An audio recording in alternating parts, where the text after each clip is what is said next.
Assalamualaikum warahmatullahi wabarakatuh. Pada kesempatan kali ini, kita akan belajar tentang debit air. Oke anak-anak, apa kalian tahu apa itu debit? Coba anak-anak perhatikan air yang mengalir. Volume zat cair yang mengalir, setiap satuan waktu itulah yang disebut debit. Bisa kita tarik kesimpulan, debit adalah volume zat cair yang mengalir setiap satuan waktu. Oke, untuk menghitung debit, kita bisa ambil kesimpulan dari pengertian debit, yaitu debit sama dengan volume zat cair per satuan waktu. Jadi, kita bisa rumuskan debit sama dengan volume per waktu.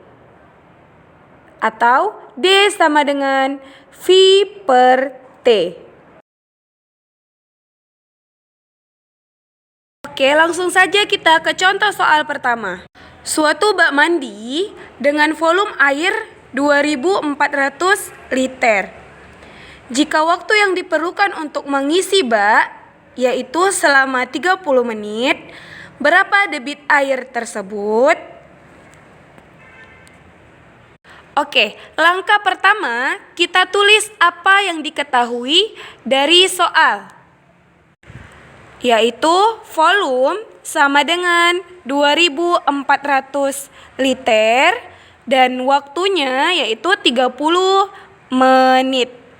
Dan yang ditanya debit airnya.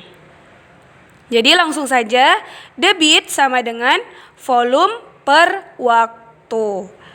Tinggal kita masukkan nilainya, yaitu volumenya 2400 liter per atau dibagi 30 menit. Oke, biar memudahkan anak-anak ibu, kita coret nolnya 1, oke, sama-sama. Jadi 240 dibagi 3, yaitu hasilnya 80.